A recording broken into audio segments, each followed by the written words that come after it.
Welcome, everybody, to our session on autism and relationships. I'd like you to meet Jaclyn Hunt. She's joining us today, and she'll be sharing all of her knowledge with us and getting to know everybody. Before we get started, I just wanted to let you know my name is Meredith Moore, and I'm one of the co-organizers, co-conference chairs, as well as I sit on the board for Chromosome 18. So I'm really happy to be here with you today. Also, if you could please put your questions in the chat, and as they appear, I will help moderate that for you, and I will read your questions out loud to Jaclyn. I'll grab her attention and share your questions with her. Also, just don't forget, we're still advocating here to go over and check out the silent auction throughout today. And don't forget, the best part tonight is the table touring. It would be as if you were in person at the conference. You could walk into the Starfish dinner and walk around and say hello at everyone's tables. You'll be able to kind of do that in and out virtually. And then, of course, the dance party. So I hope we see you all there tonight. And without further ado, I would like to introduce you to Jaclyn. She is a life coach specializing in working with adults on the autism spectrum. She and her team focus on real life skills and training. These skills are inclusive of, but not limited to social skills, communication skills, independent living, college and career development, and executing functioning skills and building healthy relationships from the ground up. So without that, any more pause here, Jaclyn, everybody's here to see you, not listen to me. So go for it. Thank you so much, Meredith. That was wonderful. Just so everybody knows, I'm also going to save some time at the end for questions too, if they don't want to jump in while I'm talking. But yeah, let's get right into it. What I do as a life coach is very unique. I cover a lot of things and what I do. I wear a lot of different hats as a life coach, myself and my team, because the autism spectrum is a wide spectrum. The people and struggles and talents and abilities vary considerably. Is everything good with my screen? Can you see everything okay there? Yep. Okay. Great. Thank you. So this session is really going to focus on how to build relationships. And the majority of people I work with are on the autism spectrum, but I feel these strategies, these tools can be effective for anybody on the spectrum, not on the spectrum, someone who's a little different neurologically. I'm big on the word neurodiversity. So just a little background on me. I am a life coach for adults on the autism spectrum. I usually don't work with anyone under the age of 14. I believe children have so many wonderful services out there, and a lot of the times adults tend to lose out on services. So I became very passionate about working with adults on the spectrum, and neurodiverse individuals as well. And I am a trained marriage and family therapist at the master's level. I love therapy. Therapists are wonderful. Psychology is an amazing field. I just felt that it fell short in terms of the group of people I wanted to work with. Just some of my certifications up there if you want to check out. That I'm a certified autism specialist, cognitive specialist. And also, I have a very personal understanding of what it means to be on the autism spectrum because my husband is on the spectrum, and so many people find that very interesting. So I always bring it up. And if anybody has any questions about that later, just let me know. So let's dive into to how to build a friendship or a relationship, kind of really break it down. I feel that the majority of people out there, neurotypicals, typically developing people, they take making friendships, building relationships for granted. It's something that comes very intuitively to the average person. If someone says to you, "Hey, you got to get out there and make more friends," you typically know what to do. You go out there, you start conversations, you connect with people. It just happens. And for the people I work with, autistic people, What autism is, what the spectrum of autism is a social and communicative disability. And so I like to call it the invisible disability. If someone's struggling physically, let's say they injured their arm or their leg, or they're blind or they're deaf, we can actually see the disability with our eyes. But when you're suffering, or I don't even like the word suffering, but struggling with a disability where you're not picking up on the intuitive nuances that a lot of other people pick up on, it's a little more invisible, because usually someone on the spectrum is very verbal, intelligent, interesting, smart, good looking. There's so many positive qualities to someone on the spectrum, someone who might be a neurodiverse individual, and the struggle is actually in the intricacies of forming social connections, conversations, for instance. So what is a conversation? um, let's just look at the definition of conversation. It's an oral exchange of sentiments, observations, opinions, or ideas. Now, that's a very, um, in my opinion, it's a very open-ended definition. Exchange of sentiments, exchange of observations, opinions, or ideas. There's a lot more to a conversation than just that. And we'll get into that, and I'll show you how complicated a conversation can actually be.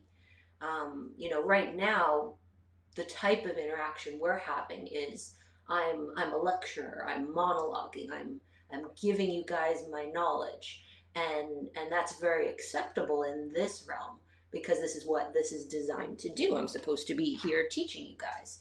But the average conversation is an exchange, a back and forth, something that must be initiated, maintained, and ended at various different periods of time, and we have to intuitively know when and where and when that's appropriate. So, um, what a conversation is it's a highly complex behavior that most people don't even realize how complex it is. um, 80 to 85% of communication is nonverbal. So, what that means is someone who's more neurodiverse, someone on the autism spectrum, for instance, could be missing up to 80 to 85% of what's being communicated in any given interaction. And that's one of many reasons why they can struggle with conversations. If I just go back, the definition is an oral exchange of sentiments, observations, opinions, or ideas. It's not that simple. First of all, that definition doesn't even cover the nonverbal aspect of communication. And so this is a big part of conversation. And that's a verbal conversation, but there are also a lot of nonverbals in the written word. There's a lot of nonverbals in interactions on text messages, or um, interactions reading a book. You see a lot of nonverbals. The nonverbals are described. Sometimes the nonverbals are emphasized with punctuation.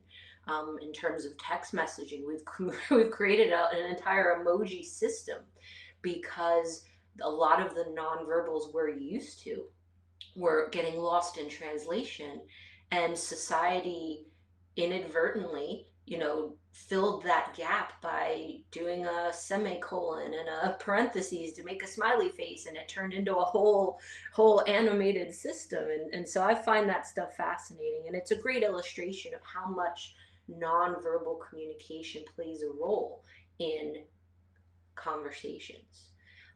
So just to talk a little bit, because this is very important. As a parent, if you want to help your child learn how to converse more effectively, you need to know these nuances. You need to have a good understanding of what's going on, in your interactions with people, your own interactions with people. Understanding these skills will make your own interactions more effective, more concise, more to the point and successful. We make a lot of assumptions when we communicate, and one of my goals is to eliminate assumptions and communicate in such an effective way that everybody is on the same page. And so eye contact is one of the biggest forms of nonverbal communication. And eye contact is oh, more than just looking at someone when you're talking to them. I have so many clients come to me and they've developed this stare because they've been told their entire lives that they have to make eye contact. And and they end up staring rather than making purposeful eye contact. And eye contact, there's a purpose to it. When you make eye contact with someone, you are showing them that you're genuinely interested in what they're saying, and you're also looking at them so that you can read their nonverbal communication, their facial expressions, their body language, their posture. Are they sitting up straight and confident? Are they slouched and bored? You're also looking at personal space. Am I standing too close to someone? Am I too far away from someone? I've literally seen interactions where one person wanted to be closer to another individual, and the other person, they were invading their personal space, and so the one person kept stepping back and the other person kept getting closer. And I just watched for a while, and they cleared the whole room. They went they did a full circle around the entire room because one kept standing back and one kept moving forward. And so that's a nonverbal that both of these individuals were not recognizing, reading, understanding, and they kept going with their nonverbals and not aware of it. And so a big part of this is becoming aware of it. If I notice that someone steps further away from me, I observe that, I notice that, and I do my best to keep myself at a comfortable distance to them. And when people get a little too close for my comfort, I know it's very important as a professional in this field, doing this for so long. I am comfortable being able to say, this is a little too close for me. If you take one step back, we're perfect in terms of where I'm comfortable in terms of my personal space. And most of the time, if you say it in a positive way, the other person is happy to comply because it might have been the first time anyone ever told them that before. So personal space is a big form of nonverbal communication and setting that space. Touch is big. And also very complex. When is it appropriate? When is it not? And it's appropriate to hug a friend, but it may not necessarily be appropriate to hug a boss or a coworker. But then again, in some instances, it might be appropriate to hug a boss or a coworker, depending on the context, the situation. We'll get into context and situation a little bit as well. Physical appearance is a big form of nonverbal communication. When someone wants to put their best foot forward, let's say on a job interview, they're going to dress in a suit or a dress, look very professional, be clean, shaved, making sure they smell good, good hygiene. Your physical appearance is a big indicator of how, if you want to communicate with someone, what kind of impression you want to set off. And so when you're not well groomed, if you haven't bathed in a while, if your hair is in front of your face, and those are signals that you may not realize it you're sending to people, that keeps them away or attracts them to you. So it's not just about telling someone go out there and talk to people. We also need to make sure they understand a lot of these nonverbals if they want to be successful in any type of conversation or communication with someone. Tone of voice. Tone of voice is huge. Some people struggle with the volume of their voice. Some are too quiet, some are too loud. Some people inadvertently sound sarcastic when they're dead on serious. The opposite can also be true. So tone and inflection of voice is another very important aspect that we need to be aware of, we need to talk about, we need to discuss when we're teaching communication to our children. Now that's the nonverbal stuff. That's the stuff that we need to keep in mind before we even start talking.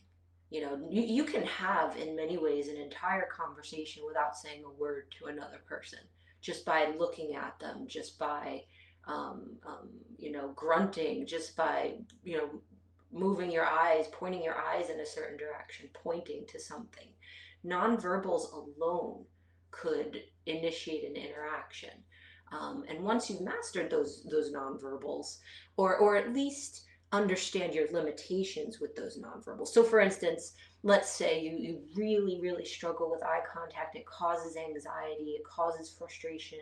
Um, you don't have to make eye contact to be an effective communicator, but you do need to explain it. You need to communicate your struggle.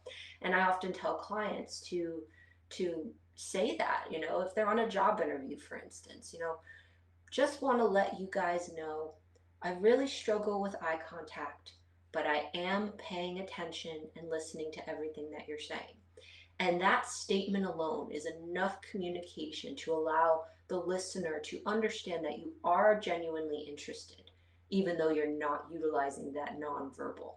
And the same is true for all of these nonverbals. If you struggle, if you just say, you know, I'm sorry, I'm not very good at my posture, but I'm doing my best to stay focused on the situation. Or, you know, physical appearance.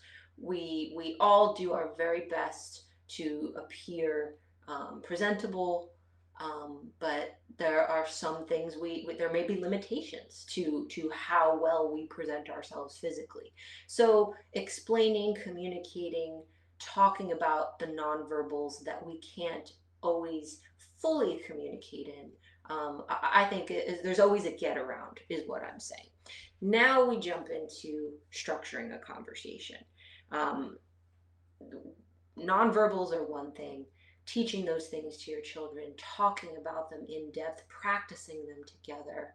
I sometimes have clients record little videos of themselves, and we analyze it together, and we talk about, what does that, do you look happy, sad, bored?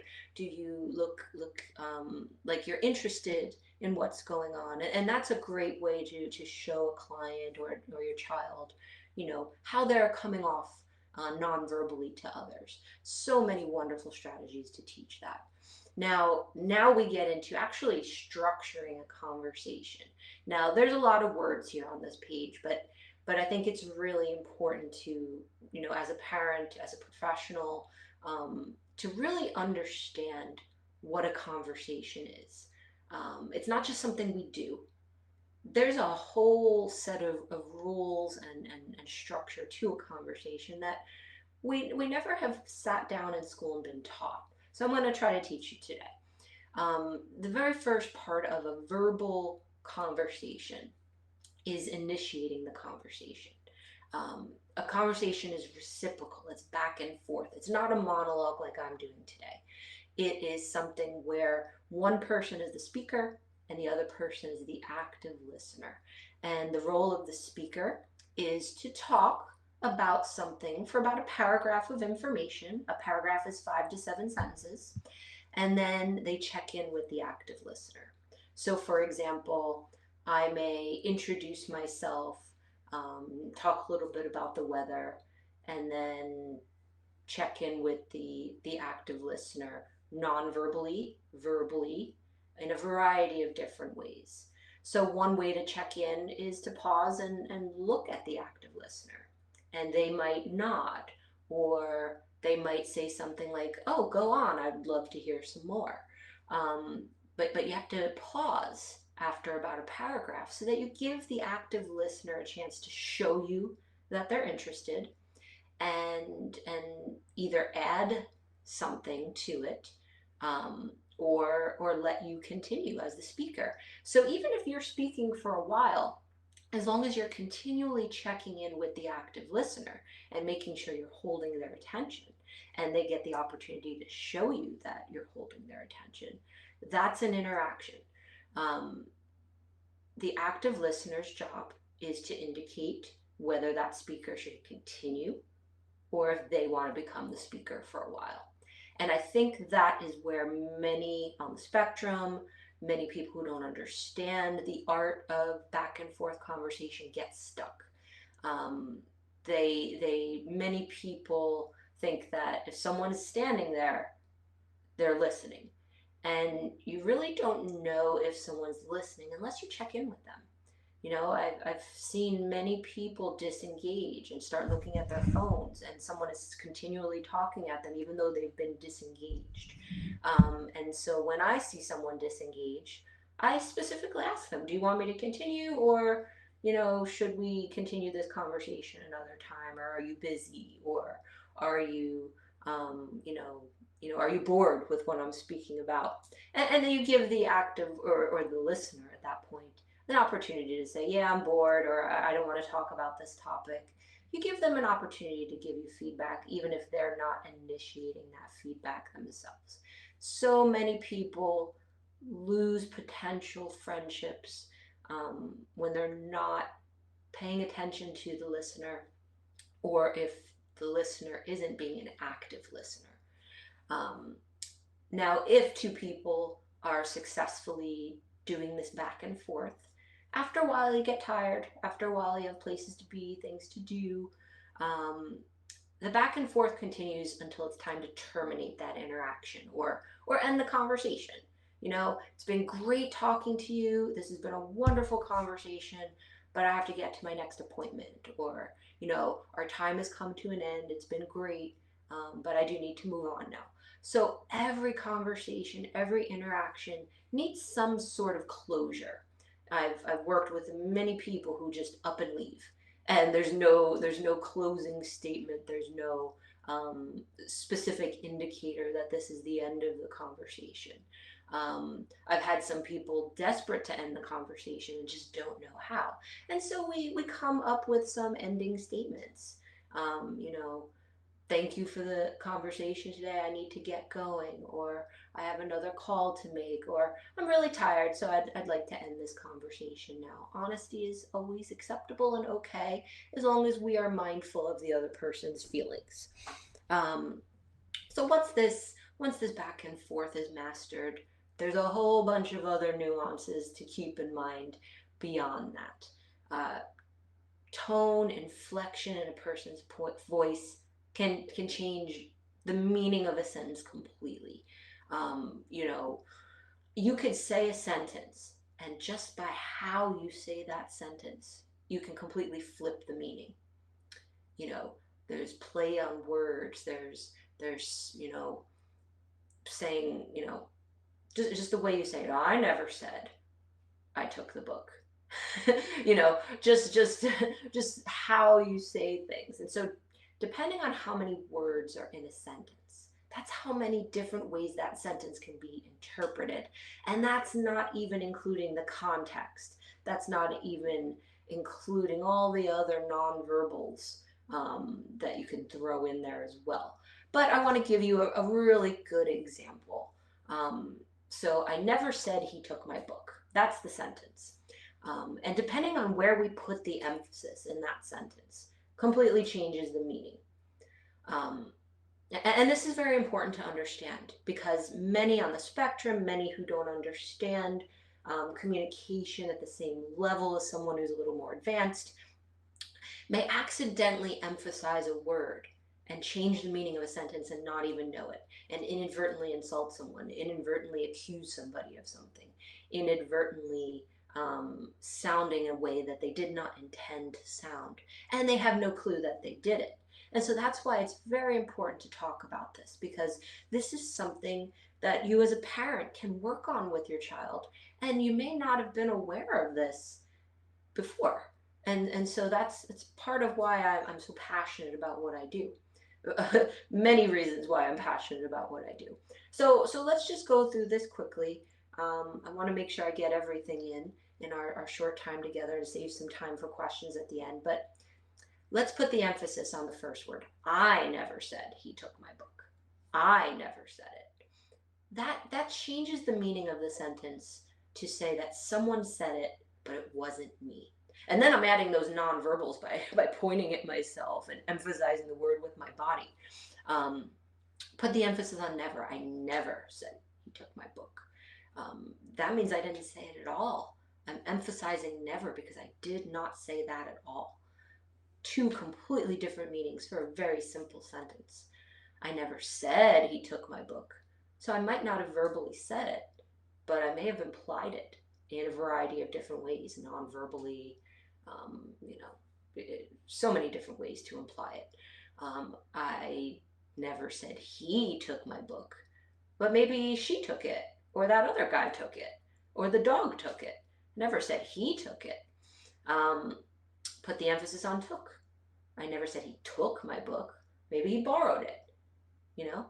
Maybe, he borrowed it. There's so many different interpretations of such a short sentence. So imagine one short sentence like this, take a longer sentence, take a paragraph. If we're talking to someone in more than a paragraph at a time, so many things can get misinterpreted if we're not aware of these things. I never said he took my book. Maybe he took someone else's book. I never said he took my book. Maybe he took something else.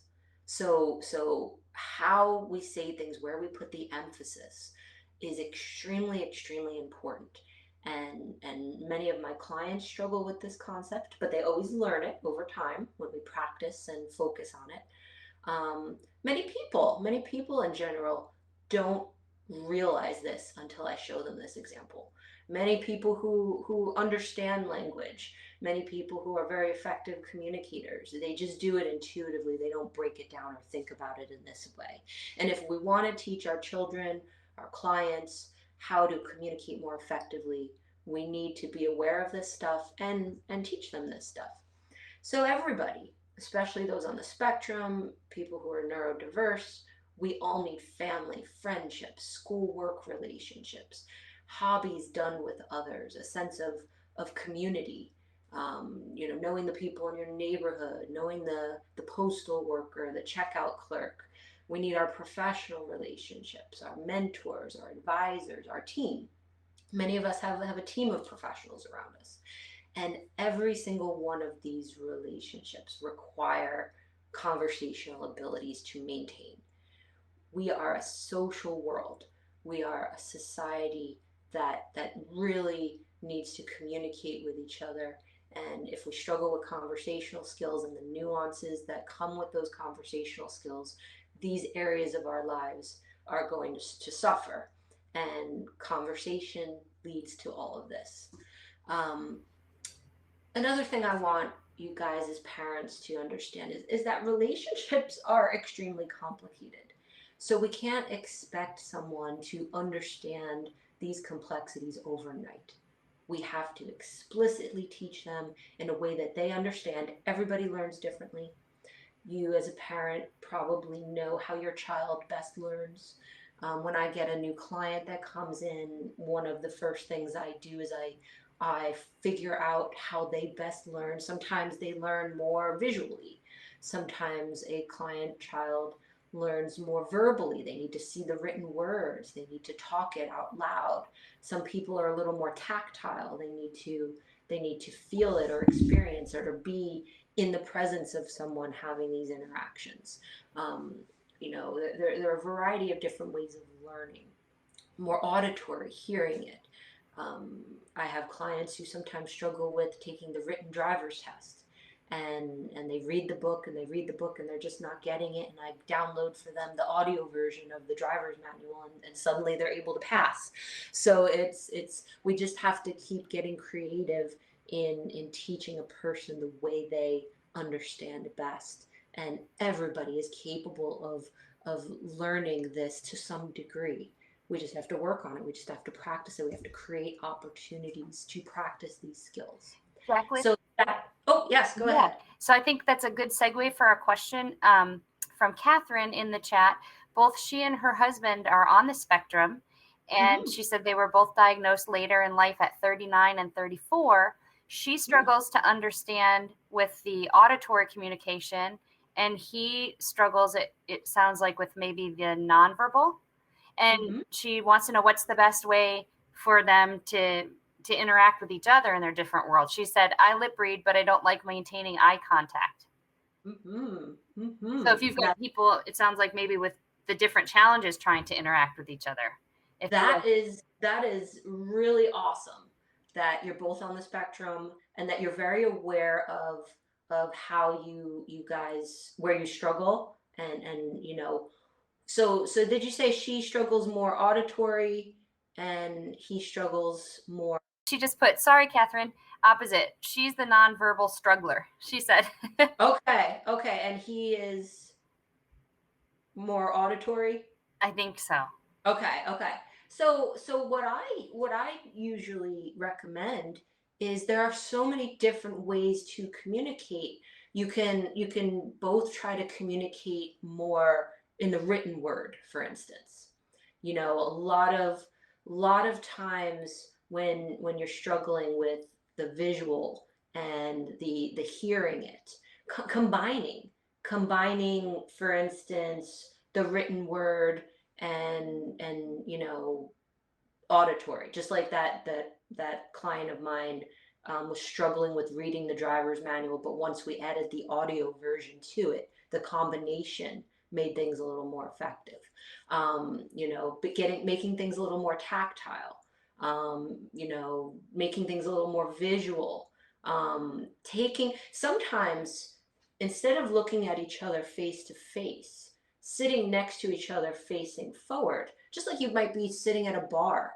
So many people who sit at a bar tend to open up because they're not making that direct face to face, sometimes intimidating eye contact with each other. So just getting creative and experimenting with different ways. Some clients communicate with each other through text message, even though they're sitting in the same room, and it works for them.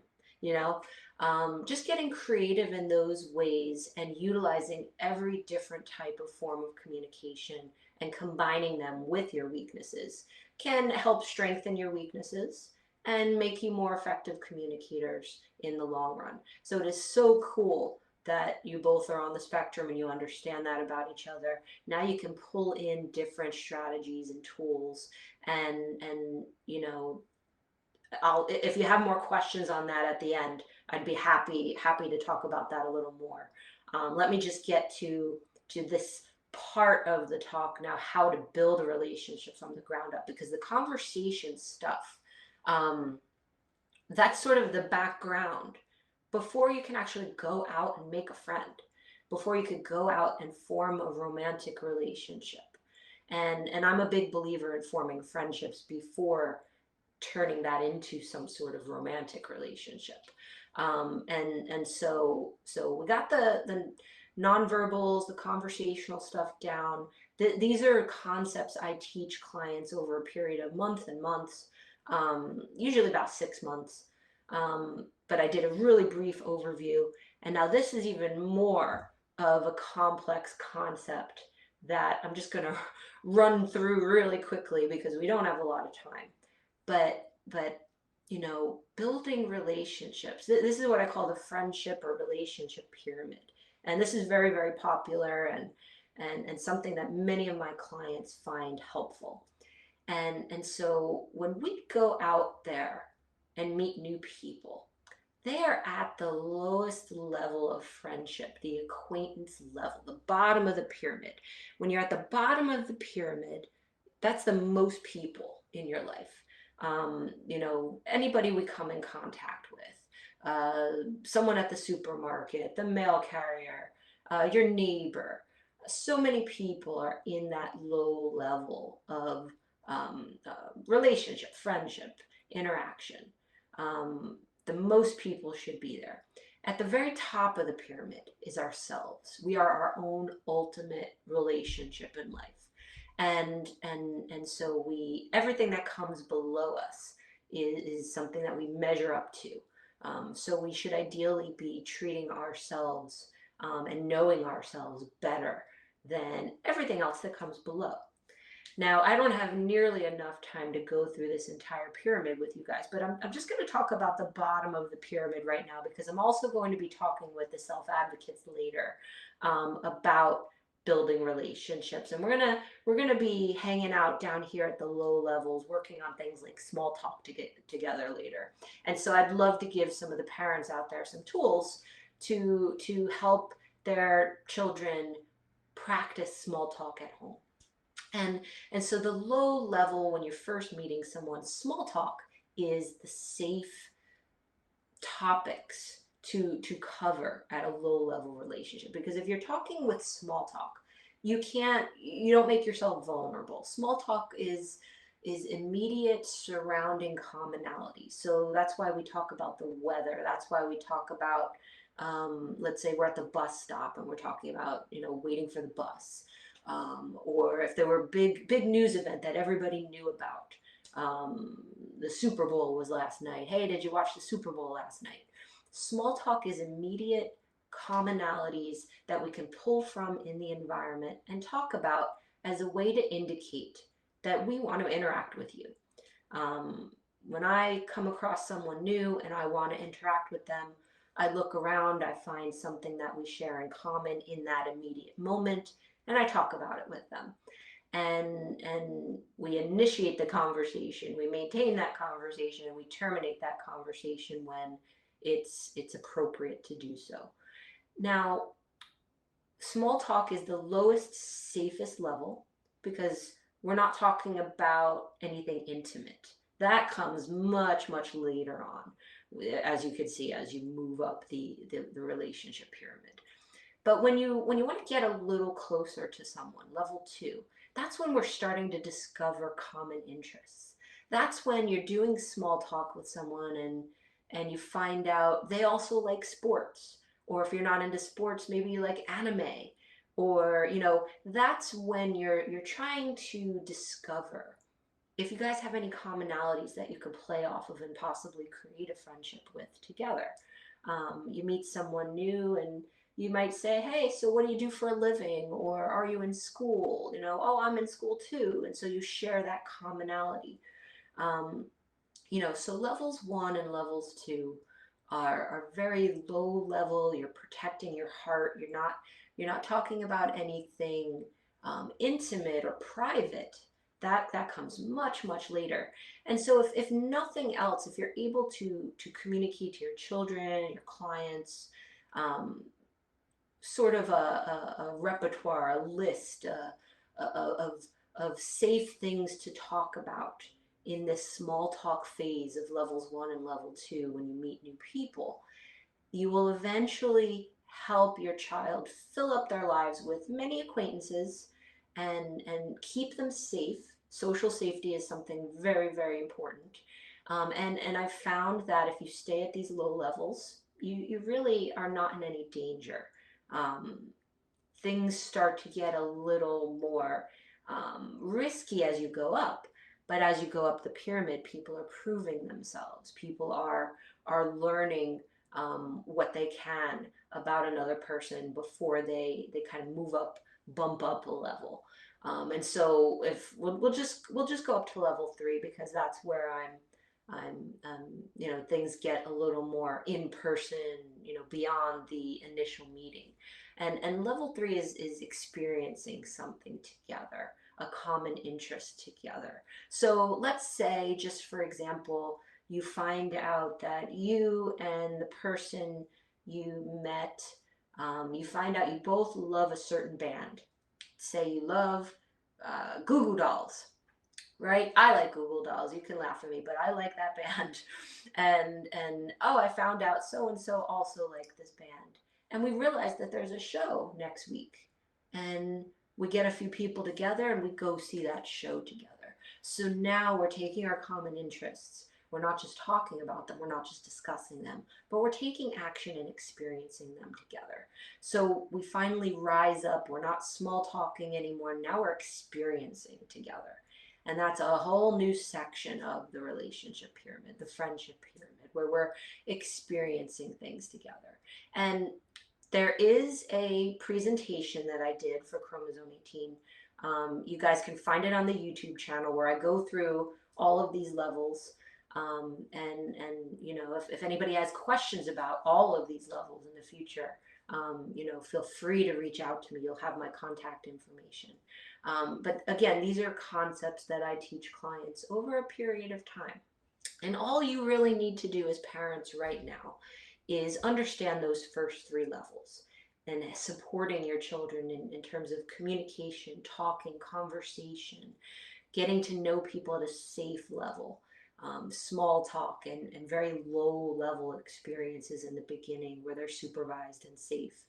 And if as parents you can understand those levels and these concepts of nonverbal communication and breaking down communication into smaller step-by-step pieces, you're going to help your child tremendously in preparing them and teaching them how to build friendships, and give them a good solid foundation so that when they get closer to people, these are good, safe, healthy people and relationships that they can bring up that relationship pyramid of their life, and get into more complex, closer friendships. And all of this takes time.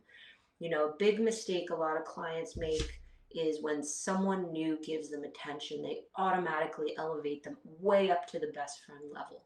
And as you can see, that's way too quickly. That's way too much. And the pyramid collapses and they'll get ghosted. The person might disappear, too much pressure, too much interaction.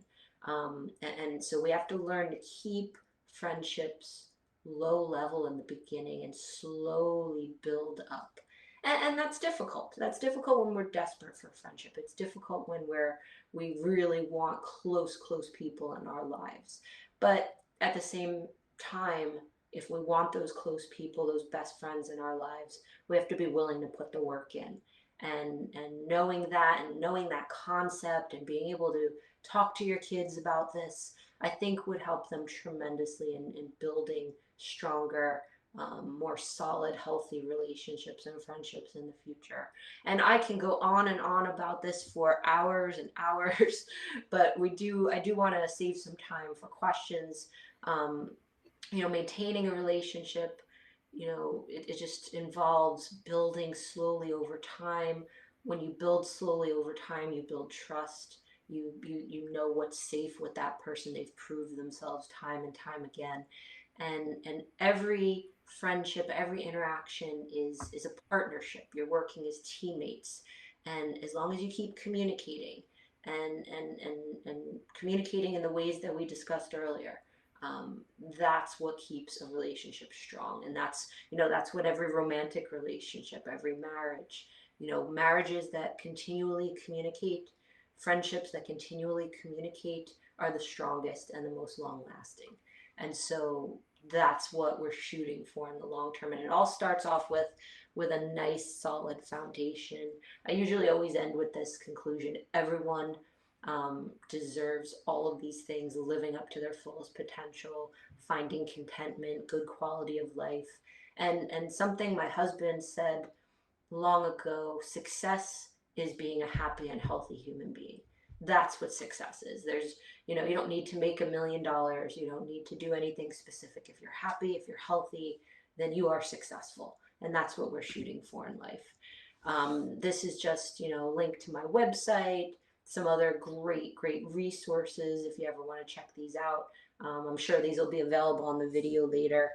But I want to go ahead and you know, open it up for some Yeah. questions and Thank you, see. Jaclyn. Oh, you're very welcome. If anybody else has questions, please put them in the chat right now. Mhm. I know that Catherine had a follow-on question for you. Oh, You had given her the advice that maybe putting some stuff in writing would help, but mhm. she says she struggles with writing too. Okay. Okay. Well, another option is maybe you struggle with eye contact, maybe doing little videos. You know, sending a little, sometimes talking through FaceTime instead of the direct eye contact, making a little video or a sound clip. You know, we have that text messaging ability where we could do little sound clips. Um, you know, finding and getting creative.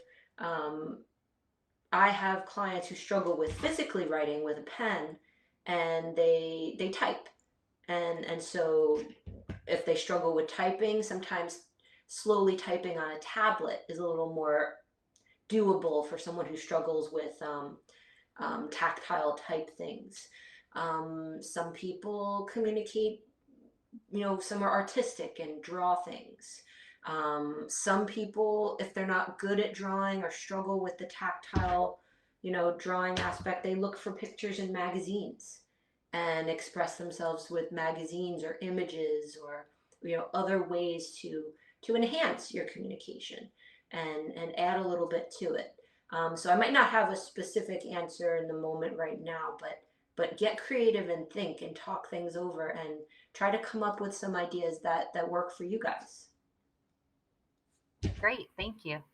If Mhm. anybody else has a question, now's a great time. Go ahead and plop it in the chat.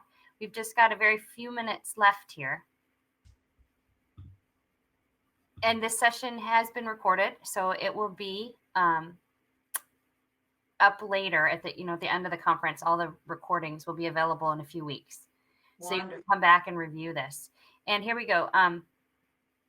Catherine says, messenger video call will probably help. Thank you. That's a great Oh, that's wonderful, wonderful. I think that might be helpful, and get creative with that too. And remember, I talked about things like emojis, where we created a whole system of emojis. Little images like that can really help. And sometimes it's just testing and trying things out. And maybe the messenger video call will help. Maybe you'll discover something completely different that'll help with your communication. So yeah, I hope that was helpful. I hope the presentation was helpful. Totally. Thank you. It was You're very nice to see you. And I know everybody got valuable information from you this afternoon. And you said you have the follow-on session later this afternoon with the self-advocates, correct? Yes, I'll be speaking with the self-advocates, and we're going to do a little work on practicing small talk and There you go. communication. And so I thought it was a nice tie-in from what I discussed today with the parents, so that everybody can go home Perfect. and practice a little. There you go. Well, thank you, everybody. So you can find Jaclyn Hunt later this afternoon. Take care. Thank you, everyone. It was a pleasure. Bye. Bye.